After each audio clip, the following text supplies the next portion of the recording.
Hi friends, എല്ലാവർക്കും KAS ട്യൂട്ടറിൻ്റെ പുതിയൊരു വീഡിയോയിലേക്ക് സ്വാഗതം. അപ്പോൾ ഞാൻ ഇന്ന് നിങ്ങളുടെ മുമ്പിൽ വന്നിരിക്കുന്നത് ദ ഗ്രേറ്റ് റിവോൾട്ട് ഓഫ് 1857 കുറിച്ച് കുറച്ച് കാര്യങ്ങൾ ചർച്ച ചെയ്യാൻ വേണ്ടിയിട്ടാണ്. അപ്പോൾ നമ്മുടെ ഇന്നത്തെ വീഡിയോ സ്റ്റാർട്ട് ചെയ്യാണ്. The great revolt of 1857. നമ്മൾ ഓർക്കേണ്ട ഒരു കാര്യം, ഗ്രേറ്റ് റിവോൾട്ട് ഓഫ് 1857 1857 മഹത്തായ വിപ്ലവത്തെക്കുറിച്ച് നമ്മൾ ഓർക്കേണ്ട ആദ്യത്തെ കാര്യം, it was formerly known as the first war of independence.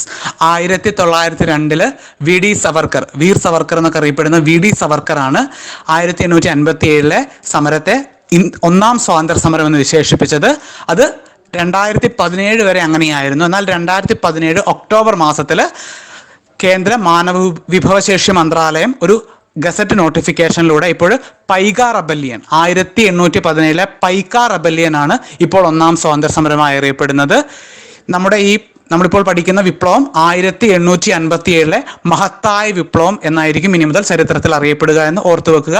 It was formerly known as the first war of independence. നമ്മൾ ഈ വിപ്ലവത്തെ എന്തുകൊണ്ടാണ് ഗ്രേറ്റ് റിവോൾട്ട് അല്ലെങ്കിൽ മഹത്തായ വിപ്ലവം അല്ലെങ്കിൽ വലിയ വിപ്ലവം എന്ന് വിളിക്കുന്നത്? അതിനൊരു 3 കാരണങ്ങൾ നമുക്ക് പറയുവാൻ സാധിക്കും. ഒന്നാമത്തെ കാരണം എന്ന് പറയുന്നത് അതിൻ്റെ ജിയോഗ്രഫിക് സ്പ്രെഡ് ആണ്. അത് ഏകദേശം ഉത്തരേന്ത്യയുടെ ഏകദേശം ഒരു വലിയ ഭാഗം തന്നെ ഈ റിവോൾട്ടിന്റെ കീഴിൽ വന്നിരുന്നു. അതുകൊണ്ട് അതൊരു വലിയ ജിയോഗ്രഫിക് സ്പ്രെഡ് ആയിരുന്നു. രണ്ടാമത്തത് അതിൻ്റെ സോഷ്യൽ കോമ്പോസിഷൻ ആണ്. രാജാക്കന്മാര്, സൈനികര്, കർഷകര്, കരകൗശലം ചെയ്യുന്നവര്, അങ്ങനെ വലിയൊരു സോഷ്യൽ മാസ് ബേസ് ഇതിനുണ്ടായിരുന്നു. അത്രയും വലിയൊരു സോഷ്യൽ മാസ് ബേസ് ഉള്ള ഒരു റിവോൾട്ട് അല്ലെങ്കിൽ ഒരു വിപ്ലവം, അതും അല്ലെങ്കിൽ ഒരു മുന്നേറ്റം ചരിത്രത്തിൽ ആദ്യമായിരുന്നു. മൂന്നാമതായിട്ടുള്ള നാഷണലിസ്റ്റിക് ഓറിയന്റേഷൻ. നമ്മൾ പറയുന്നത് പോലെ ഇന്ന് കാണുന്ന ഇന്ത്യൻ ദേശീയതയുടെ ഓറിയന്റേഷൻ അല്ല, അപ്പോൾ നിലനിന്നിരുന്ന ദേശീയ ഓറിയന്റേഷൻ. അതായത് മുഗൾ രാജാക്കന്മാരോട് ഒരു ചായ്വ് അല്ലെങ്കിൽ ഒരു കീഴ്പ്പെടൽ അവർ പ്രഖ്യാപിച്ചിരുന്നു. അപ്പോൾ ഇത് മൂന്നും കൊണ്ടാണ് ഇതിനെ ദേശീയതയിലെ ആദ്യത്തെ പ്രധാനപ്പെട്ട സംഭവം 1857 മഹത്തായ വിപ്ലവം എന്ന് നമ്മൾ വിശേഷിപ്പിക്കുന്നത്. നമ്മൾ ഇതിന്റെ ജിയോഗ്രഫിക് സ്പ്രെഡിനെ കുറിച്ചും സോഷ്യൽ കോമ്പോസിഷനെ കുറിച്ചും നാഷണലിസ്റ്റ് ഓറിയന്റേഷനെ കുറിച്ചും ഒക്കെ നമ്മൾ ഇനി പഠിക്കും. ആദ്യം നമുക്ക് ഇതിന്റെ കാരണം, എന്തൊക്കെയായിരിക്കാം വിപ്ലവത്തിലേക്ക് നയിച്ച കാരണങ്ങൾ എന്ന് നമുക്കൊന്ന് നോക്കാം. നമുക്ക് 1857 വിപ്ലവത്തിനുള്ള കാരണങ്ങളെ 4 ബ്രോഡ് ഹെഡിങ്സിൽ തിരിക്കാൻ സാധിക്കും. ആദ്യത്തേത് രാഷ്ട്രീയമായുള്ള കാരണങ്ങൾ അല്ലെങ്കിൽ പൊളിറ്റിക്കൽ റീസൺസ്, രണ്ടാമത്തത് സാമ്പത്തിക കാരണങ്ങൾ അല്ലെങ്കിൽ ഇക്കണോമിക് റീസൺസ്, മൂന്നാമത്തത് മിലിറ്ററി റീസൺസ്, അതും അല്ലെങ്കിൽ സൈനിക കാരണങ്ങൾ, നാലാമത്തത് റിലീജിയസ് റീസൺസ് അല്ലെങ്കിൽ മതപരമായ കാരണങ്ങൾ.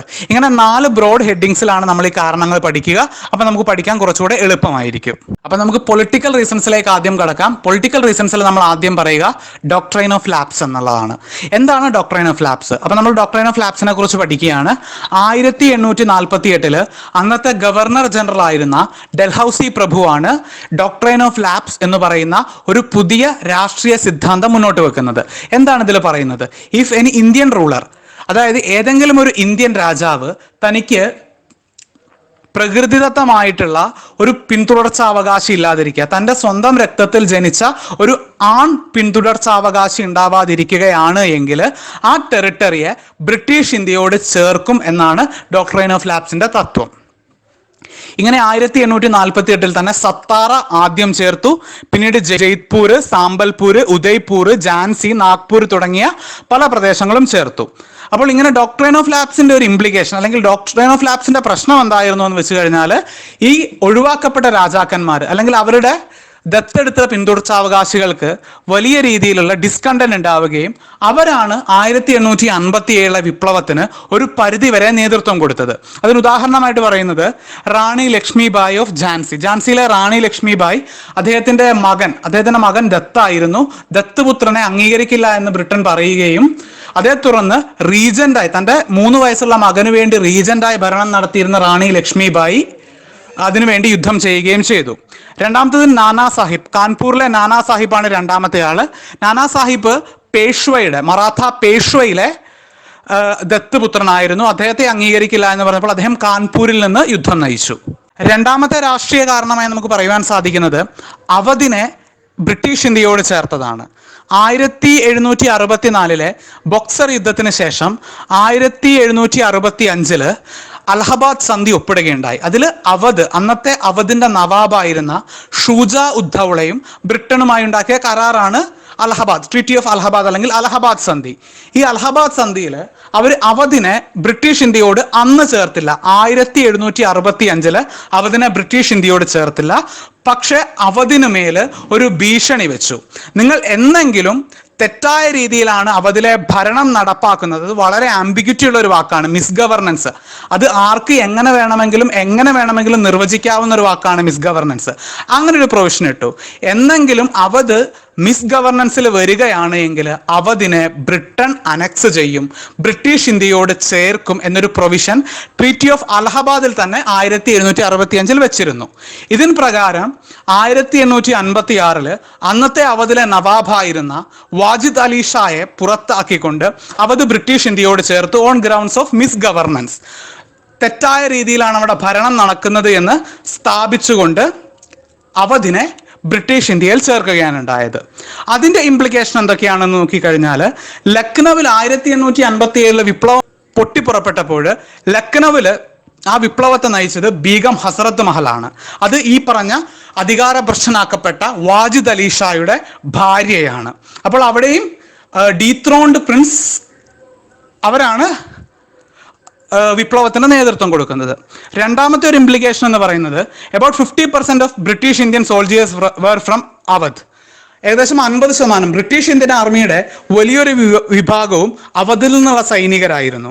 അവധിനെ ഇങ്ങനെ ഒരു തെറ്റായ മാർഗത്തിലൂടെ ബ്രിട്ടീഷ് ഇന്ത്യയോട് ചേർത്തത് അവരിൽ വലിയ നീരസം ഉളവാക്കി. നമ്മളിപ്പോൾ കുറച്ച് കഴിഞ്ഞിട്ട് നമ്മൾ മിലിറ്ററി കോഴ്സസ് പഠിക്കുമ്പോൾ മനസ്സിലാവും, ബ്രിട്ടീഷ് ഇന്ത്യൻ ആർമിയിൽ വലിയ രീതിയിലുള്ള ഡിസ്കണ്ടന്റ് ഉണ്ടായിരുന്നു.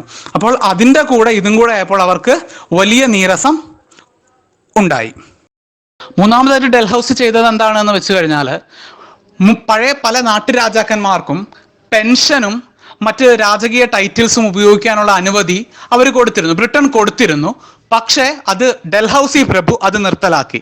തഞ്ചാവൂരിലെ രാജാവിനും കർണാട്ടിക്കിലെ രാജാവിനുമൊക്കെ അവരുടെ രാജകീയ കൊട്ടാരങ്ങളും ഉപയോഗിക്കുവാനും അവരുടെ ടൈറ്റിലുകൾ രാജാവ് അല്ലെങ്കിൽ ചക്രവർത്തി, ദിവാൻ പേഷ്കാർ, റായ് ബഹദൂർ തുടങ്ങി അവരുടെ ടൈറ്റിലുകൾ, സ്ഥാനപ്പേരുകൾ ഉപയോഗിക്കാനുള്ള അനുമതി നേരത്തെ നൽകിയിരുന്നു. പക്ഷെ അത് ഡൽഹൌസി പ്രഭു നിർത്തലാക്കുകയും ചിലരെ അവരുടെ കൊട്ടാരങ്ങളിൽ നിന്ന് തന്നെ പുറത്താക്കുകയും ചെയ്തു.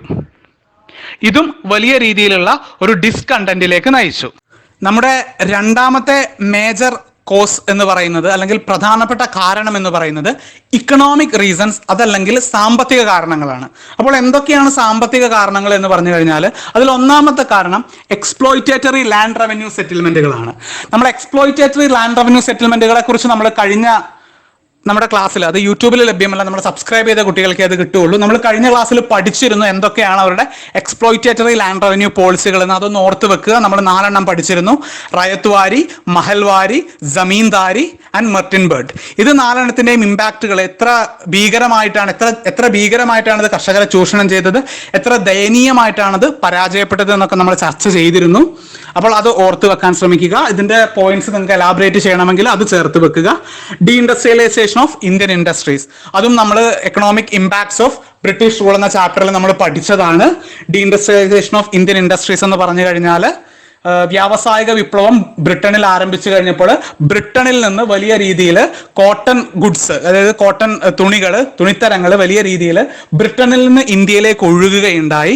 ഇതേ തുടർന്നുകൊണ്ട് ഇന്ത്യയിലെ പരുത്തി വ്യവസായം, കോട്ടൺ മില്ലുകൾ, പ്രസ്സുകൾ, കോട്ടണുമായി ബന്ധപ്പെട്ട് പ്രവർത്തിക്കുന്ന മേഖലകൾ വലിയ രീതിയിൽ തൊഴിൽ നഷ്ടം അനുഭവപ്പെട്ടു. ഈ തൊഴിൽ നഷ്ടം തൊഴിലാളികളെ വലിയ രീതിയിൽ ഡിസ്കണ്ടന്റിലേക്ക് നയിച്ചു. ഇംപവറിഷ്മെന്റ് ഓഫ് റൂറൽ ഫോക്ക്, ഈ പറയുന്ന രീതിയിൽ അവരുടെ തെറ്റായ നികുതി നയങ്ങൾ കൊണ്ട് വലിയ രീതിയിലുള്ള ക്ഷാമങ്ങൾ ഇന്ത്യയുടെ ഗ്രാമീണ മേഖലയെ പിടിച്ചു കുലുക്കാനും മഹാവ്യാധി പോലെ ക്ഷാമങ്ങൾ വ്യാപിക്കുവാനും തുടങ്ങി. നാലാമത്തത്, നമുക്കറിയാം ഇന്ത്യയിലെ പല ജമീന്ദാർമാർക്കും അവരുടെ ഭൂമി അവരുടെ പിന്തുടർച്ചാവകാശമായിട്ട് തലമുറകൾ കൈമാറി കിട്ടിയതാണ്. ഇവരുടെ പല പോളിസികളും, ബ്രിട്ടന്റെ പല പോളിസികളും, ഇപ്പോൾ ഉദാഹരണമായി പറയുകയാണെങ്കിൽ നമ്മൾ പറഞ്ഞ പോലെ ജമീന്ദാരി പോളിസി, ജമീന്ദാരിയിൽ നിങ്ങൾക്ക് കിട്ടുന്ന ഭൂമി നിങ്ങൾക്ക് ബ്രിട്ടന് കൃത്യമായിട്ട് നികുതി കൊടുക്കാൻ പറ്റില്ലെങ്കിൽ ആ ഭൂമിയിൽ നിങ്ങളെ പുറത്താക്കുകയാണ്. അപ്പോൾ ഇങ്ങനെയുള്ള ഒരു സംഭവം ഉണ്ടായി കഴിഞ്ഞപ്പോൾ അവരുടെ traditional customary and hereditary rights over the land ഇതിനെ ഡിസ്ഹോണർ ചെയ്യുകയാണ്, അതിനെ അംഗീകരിക്കാത്ത ഒരു സ്ഥിതി വരികയാണ്. 5 റെയിൽവേസ്, നമ്മൾ ആ കഴിഞ്ഞ ക്ലാസ്സിൽ നമ്മൾ റെയിൽവേസിനെ കുറിച്ച് വളരെ ഡീറ്റെയിൽ ആയിട്ട് പഠിച്ചു. എന്നാൽ നമ്മൾ റെയിൽവേസിന്റെ റെയിൽവേസ് ഒന്ന് അവർ എക്കണോമിക് ഈ എക്സ്പ്ലോയിറ്റേഷൻ്റെ എക്സ്റ്റെൻഡ് കൂട്ടി അല്ലെങ്കിൽ അതിൻ്റെ ഇൻറ്റൻസിറ്റി കൂട്ടി ബൈ ഇംപ്രൂവ്ഡ് പെനട്രേഷൻ, അതായത് ഇന്ത്യയുടെ ഗ്രാമാന്തരങ്ങൾ തോറും റെയിൽവേ ലൈൻ കണക്ടിവിറ്റി വന്നതുകൊണ്ട് അവർക്ക് ഇന്ത്യ മുഴുവൻ ഒരു വലിയ മാർക്കറ്റായി, ഒരു ഇൻറ്റഗ്രേറ്റഡ് മാർക്കറ്റ് ആക്കാൻ പറ്റി എന്ന് ഓർത്ത് വെക്കുക. റെയിൽവേനെ കുറിച്ച് നമ്മൾ ഡീറ്റെയിൽ ആയിട്ട് കഴിഞ്ഞ ക്ലാസ്സുകളിൽ പഠിച്ചതാണ്, അതുകൊണ്ടാണ് ഞാനിവിടെ ആവർത്തിക്കാത്തത്. മൂന്നാമത്തെ പ്രധാനപ്പെട്ട കാരണമാണ് മിലിറ്ററി കോസസ്, അതല്ലെങ്കിൽ സൈന്യവുമായി ബന്ധപ്പെട്ട കാരണങ്ങൾ. അതെന്തൊക്കെയാണെന്ന് നമുക്ക് നോക്കാം. ഒന്ന്, racial discrimination within the army. അതായത് ഇന്ത്യക്കാരായ ഒരുപാട് സൈനികര് ബ്രിട്ടീഷ് ഇന്ത്യൻ ആർമിയിൽ ഉണ്ടായിരുന്നു. അവർക്ക് തങ്ങളുടെ ബ്രിട്ടീഷ് കൗണ്ടർ പാർട്ടുകളെക്കാൾ, ഇപ്പോൾ നമ്മൾ ശ്രദ്ധിക്കുക, ഒരു ബ്രിട്ടീഷുകാരനായ ഒരു വ്യക്തി ഹവിൽദാർ ആയിരിക്കുന്നു, ഒരു ഇന്ത്യക്കാരനായ വ്യക്തി ഹവിൽദാർ ആയിരിക്കുന്നു. ഇതിലെപ്പോഴും ബ്രിട്ടീഷുകാരനായ വ്യക്തിക്കാണ് കൂടുതൽ ശമ്പളം കിട്ടിയിരുന്നത്, ഇന്ത്യക്കാരന് കുറച്ച് ശമ്പളമാണ് കിട്ടിയിരുന്നത്. അത് ഒന്നാമത്തെ കാര്യം, less pay compared to their British counterparts. രണ്ടാമത്തത് less scope of promotions. Promotion എന്ന് പറഞ്ഞാൽ ഒരു ഇന്ത്യൻ സൈനികന് ഏറ്റവും ഉയർന്ന പോസ്റ്റ് ആകാൻ കഴിയുന്നത് ഒരു സുബൈദാറിന്റെ പോസ്റ്റാണ്. അതിന്റെ അപ്പുറത്തേക്ക് ഒരു പോസ്റ്റിനെ കുറിച്ച് ഒരു ഇന്ത്യൻ സൈനികന്, ബ്രിട്ടീഷ് ഇന്ത്യൻ ആർമിയിലുള്ള ഒരു ഇന്ത്യൻ സൈനികന് ചിന്തിക്കാൻ പോലും സാധിക്കുമായിരുന്നില്ല. അതാണ് racial discrimination within the army. രണ്ടാമത്തത്, Christian missionaries were allowed to work within the troops. അതായത് ട്രൂപ്പുകളുടെ കണ്ടോൺമെന്റ് ഏരിയകളിൽ, ഈ ട്രൂപ്പുകൾ സ്റ്റേഷൻ ചെയ്തിരിക്കുന്ന കണ്ടോൺമെന്റ് ഏരിയകളിൽ ക്രിസ്ത്യൻ മിഷണറിമാരുടെ പ്രവർത്തനം, അവരുടെ യാതൊരു നിയന്ത്രണവുമില്ലാത്ത പ്രവർത്തനങ്ങൾ അനുവദിച്ചിരുന്നു. ഇത് പലരും സംശയദൃഷ്ടിയോടുകൂടിയാണ് കണ്ടിരുന്നത്. മൂന്നാമത്തെ മിലിറ്ററി കോസായിട്ട് നമ്മൾ പറയുന്നത് മതപരമായ ചിഹ്നങ്ങളുണ്ട്. നമുക്കറിയാം, ഒരു മതത്തെ അല്ലെങ്കിൽ ഒരു മതത്തിൽപ്പെട്ട വ്യക്തിയെ മറ്റൊരു മതത്തിൽപ്പെട്ട വ്യക്തിയിൽ നിന്ന് വേർതിരിക്കുന്ന ചില ചിഹ്നങ്ങളുണ്ട്. ഉദാഹരണം പറയുകയാണെങ്കിൽ കയ്യിലിടുന്ന വള, ദേഹത്തിടുന്ന നൂല്, തലയിലിടുന്ന പ്രത്യേകതരം തൊപ്പികൾ. അപ്പോൾ ഇങ്ങനെ പലതരം റിലീജിയസ് സിംബൽസ് ഉണ്ട്. പക്ഷെ ഇതൊന്നും തന്നെ ഇന്ത്യൻ ആർമിയിൽ, ബ്രിട്ടീഷ് ഇന്ത്യൻ ആർമിയിൽ ഇത്തരത്തിലുള്ള യാതൊരു മതപരമായ ചിഹ്നങ്ങളും പ്രദർശിപ്പിക്കുവാനുള്ള അനുമതി കൊടുത്തിരുന്നില്ല. അപ്പോൾ നമുക്ക് ഇന്നത് കേൾക്കുമ്പോൾ വലിയ അരോചകമായി തോന്നുമെങ്കിലും ഇപ്പോൾ നമ്മൾ ശ്രദ്ധിക്കുക, ബ്രിട്ടീഷ് ഇന്ത്യൻ ആർമിയിലുള്ള ഒരു ബ്രാഹ്മണൻ അല്ലെങ്കിൽ ഒരു ഉയർന്ന ജാതിയിൽപ്പെട്ട ഒരു വ്യക്തിക്ക് താൻ ഏത് ജാതിയിൽപ്പെട്ട വ്യക്തിയുമായിട്ടാണ് സംസാരിക്കുന്നത് അല്ലെങ്കിൽ കൂടെ പ്രവർത്തിക്കുന്നതെന്ന് അറിയാൻ യാതൊരു വഴിയുമില്ല. നമുക്ക് ഇന്നത് കേൾക്കുമ്പോൾ വളരെ അരോചകമായിട്ട് തോന്നും, പക്ഷെ അന്ന് അതൊക്കെ അംഗീകരിച്ചിരുന്ന ഒരു സമൂഹമായിരുന്നു എന്ന് ഓർത്തു വെക്കുക. നാലാമത്തെ റീസൺ ആയിട്ട് പറയുന്നത് ജനറൽ സർവീസസ് എൻലിസ്റ്റ്മെന്റ് ആക്ട്. അതൊരു ബ്രിട്ടീഷ് ലെജിസ്ലേഷൻ ആണ്.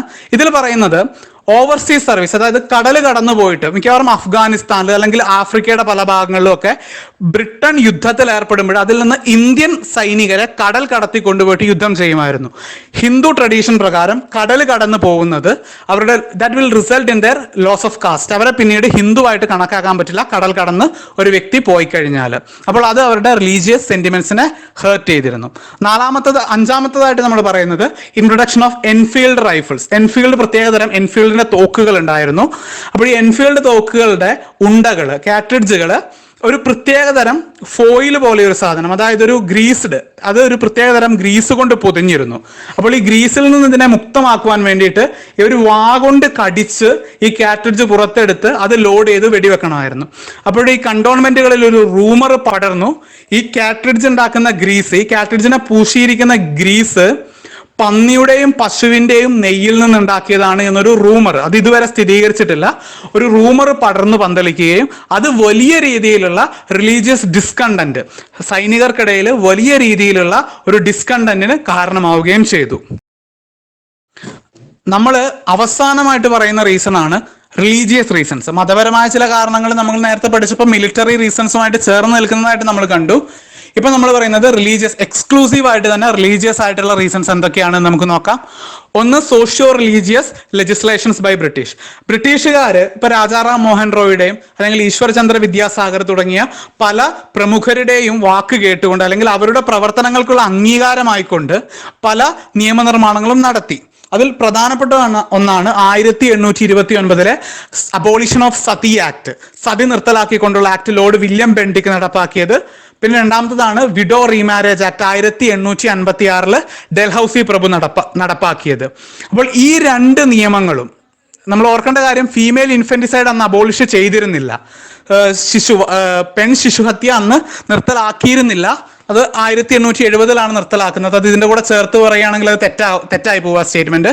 അതുകൊണ്ട് ഈ രണ്ട് നിയമങ്ങളും കാസ്റ്റ് ഹിന്ദുസ്, എല്ലാ ഹിന്ദുസും അല്ല, ഈ പറയുന്ന ഹിന്ദു മതത്തിലെ ഏറ്റവും ഉയർന്ന ജാതിയിൽ അല്ലെങ്കിൽ ഇത് ഇടവിടാതെ ഫോളോ ചെയ്യുന്നവരുണ്ട്. അത് വളരെ കടുകുമണി പോലും വ്യത്യാസത്തിൽ അത് വ്യതിചലിക്കാതെ അത് ഫോളോ ചെയ്യുന്ന കാസ്റ്റ് ഹിന്ദുസിനെ സംബന്ധിച്ചിടത്തോളം അവരിതിനെ വലിയ സംശയത്തോടു കൂടിയാണ്, ഹിന്ദു മതത്തെ നശിപ്പിക്കുവാൻ വേണ്ടിയിട്ട് ഒരു കൂട്ടം ആൾക്കാർ നടത്തുന്ന സംഘടിത ശ്രമമായിട്ടാണ് ഇതിനെ കണ്ടത്. അപ്പോൾ ഇത് ഒരു റിലീജിയസ് റീസൺ ആയിട്ട് നമുക്ക് പറയാവുന്നതാണ്. രണ്ടാമത്തത് എന്ന് പറയുന്നത് പാസേജ് ഓഫ് ലെക്സ് ലോസി അല്ലെങ്കിൽ റിലീജിയസ് ഡിസബിലിറ്റീസ് ആക്ട് ഓഫ് 1850. അപ്പോൾ റിലീജിയസ് ഡിസബിലിറ്റീസ് ആക്ട് അല്ലെങ്കിൽ ലെക്സ് ലോസി ആക്ട് എന്ന് പറഞ്ഞു കഴിഞ്ഞാൽ ഒരു ഹിന്ദു അല്ലെങ്കിൽ ഒരു മുസ്ലിം പിതാവിന്റെ മകൻ എപ്പോഴെങ്കിലും ക്രൈസ്തവ മതം സ്വീകരിക്കുകയാണ് എങ്കിൽ അയാൾക്ക് പിതൃ സ്വത്തിന്മേൽ അവകാശം കൊടുക്കുന്ന ആൻസസ്ട്രൽ പ്രോപ്പർട്ടിയിൽ അവകാശം കൊടുക്കുന്ന ഒരു ബില്ലായിരുന്നു ലെക്സ് ലോസി ആക്ട് അല്ലെങ്കിൽ റിലീജിയസ് ഡിസബിലിറ്റീസ് ആക്ട് ഓഫ് 1850. ഈ ബില്ല് പാസ്സായതോടു കൂടിയിട്ട് വലിയ രീതിയിലുള്ള കൺവേർഷൻസ്, റിലീജിയസ് കൺവേർഷൻസ് വലിയ രീതിയിൽ ആക്സിലറേറ്റ് ചെയ്യപ്പെട്ടു. മൂന്നാമത് എന്ന് പറയുന്നത് taxation of temples and mosque, അമ്പലങ്ങൾക്കും മുസ്ലിം പള്ളികൾക്കും മേൽ വലിയ രീതിയിൽ നികുതി ചുമത്തപ്പെട്ടു. അപ്പോൾ ഇതെല്ലാം കൂടി ചേർന്ന് ഈ 4 നമ്മൾ ആദ്യം പോയ പോലെ പൊളിറ്റിക്കൽ റീസൺസിൽ വരുന്ന political reasons, economic reasons, military reasons, socio religious reasons, ഇതെല്ലാം ചേർത്തുകൊണ്ടാണ് ഒന്നാം സ്വാതന്ത്ര്യ സമരമെന്ന് മുൻപ് അറിയപ്പെട്ടിരുന്ന, ഞാനത് വീണ്ടും വീണ്ടും പറയുകയാണ്, ഒന്നാം സ്വാതന്ത്ര്യ സമരമെന്ന് മുൻപ് അറിയപ്പെട്ടിരുന്ന 1857 മഹത്തായ വിപ്ലവം നടന്നത്. നമ്മൾ അടുത്ത വീഡിയോയിൽ നമ്മൾ ചെയ്യുക എന്തായിരുന്നു വിപ്ലവത്തിന്റെ കോഴ്സ്, ഏത് രീതിയിലാണ് വിപ്ലവം മുന്നേറിയത്, അതെങ്ങനെയാണ് വിപ്ലവം അടിച്ചമർത്തപ്പെട്ടത്, എന്തൊക്കെയായിരുന്നു വിപ്ലവത്തിന്റെ ഇംപ്ലിക്കേഷൻസ്, ഇതൊക്കെയാണ് നമ്മൾ പഠിക്കുക. അപ്പോൾ താങ്ക് യു.